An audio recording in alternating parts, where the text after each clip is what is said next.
warahmatullahi wabarakatuh.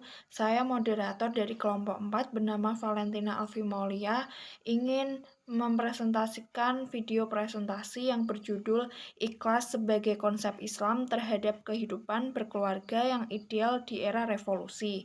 Dan saya juga akan ditemani oleh dua orang teman saya yang bernama Raihan Salman Al-Latif dan Yusi Adin Prakasita. Selanjutnya saya serahkan kepada teman-teman saya. Di sini saya Yusi Adin Prakasita ingin menjelaskan tentang pengertian rukun iman. Rukun iman adalah dasar kepercayaan dalam Islam yang wajib diamalkan oleh orang yang beriman.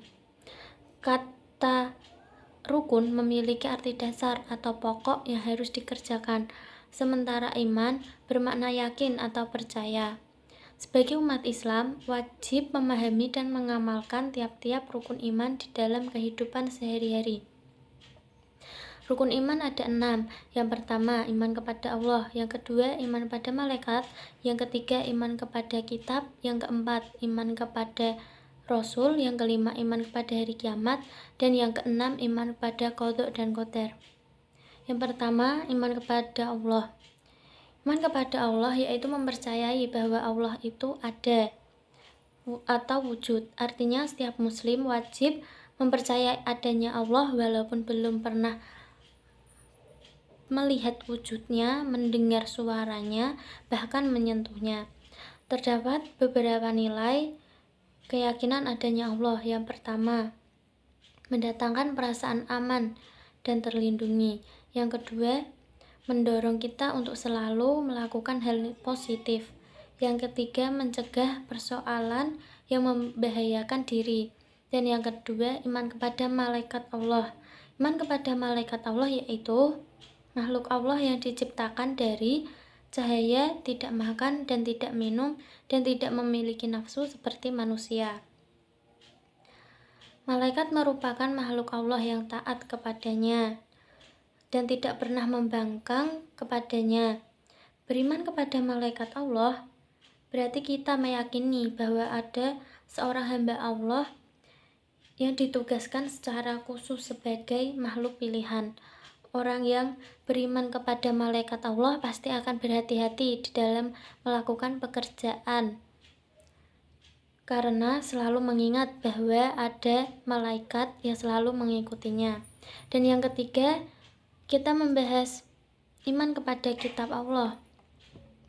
Iman kepada kitab Allah berarti kita mempercayai bahwa Allah telah menurunkan wahyu melewati Rasul dan disebarkan kepada umatnya.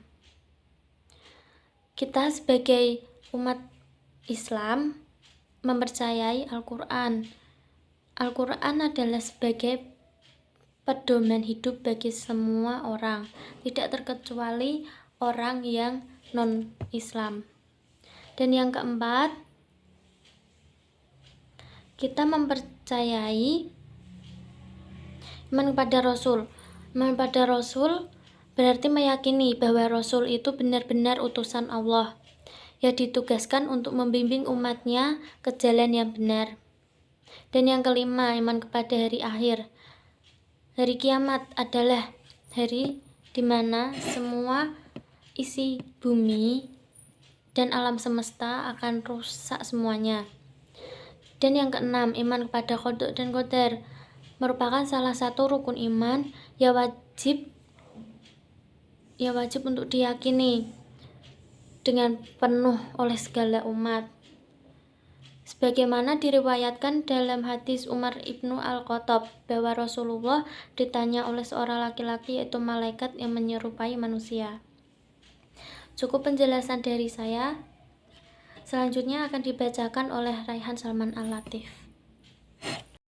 Perkenalkan, nama saya Raihan Salman Al-Latif. Saya akan menjelaskan tentang pengertian rukun ihsan. Rukun ihsan mencakup ibadah kepada Allah Subhanahu wa taala yang dilaksanakan seolah-olah kita melihat Allah Subhanahu wa taala. Meskipun kita tidak melihat Allah Subhanahu wa taala, namun sesungguhnya Allah Subhanahu wa taala menyaksikan apa yang kita perbuat. Pertama, beribadah seakan-akan melihat Allah.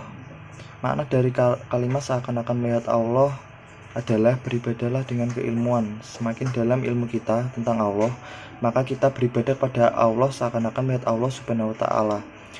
Maka seorang tidak akan sampai kepada derajat ini kecuali dengan keilmuan yang dalam. Kedua, beribadah seakan-akan dimonitor Allah. Di antara banyak sifat Allah mempunyai sifat alimun yang artinya maha mengetahui. Allah senantiasa mengetahui apa yang manusia lakukan, bahkan meski baru niat tersirat dalam hati. Bukan tanpa alasan Allah mengawasi segala yang dilakukan manusia. Tujuannya supaya manusia mengontrol diri dalam berperilaku ataupun berniat sesuatu. 3. Masalah ihsan. Karena ihsan merupakan tingkat tertinggi, tidak mudah untuk mencapai tingkat ihsan apabila seorang muslim tidak mampu melakukan yang paling bagus, indah, dan baik. Karena jika tidak melakukan keduanya, sudah dipastikan seorang muslim berbuat sesuatu keburukan yang merupakan hal yang dilarang oleh Allah. Untuk ihsan sangat diwajibkan untuk umat Islam dalam mengamalkannya. Keempat, akhlakul karimah. Akhlakul karimah disebut juga tingkah laku baik, disusun dalam suatu norma atau aturan. Norma inilah yang mengatur hubungan sama manusia atau hamba dengan Allah Subhanahu wa Ta'ala. Akhlak berasal dari kata al-huluk yang berarti tabiat, budi pekerti, dan kebiasaan.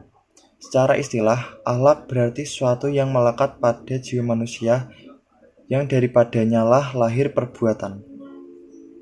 Demikian presentasi dari kelompok kami, yaitu kelompok 4. Semoga bermanfaat dan apabila ada yang kurang berkenan, mohon dimaafkan. Saya akhiri. Wassalamualaikum warahmatullahi wabarakatuh. Terima kasih.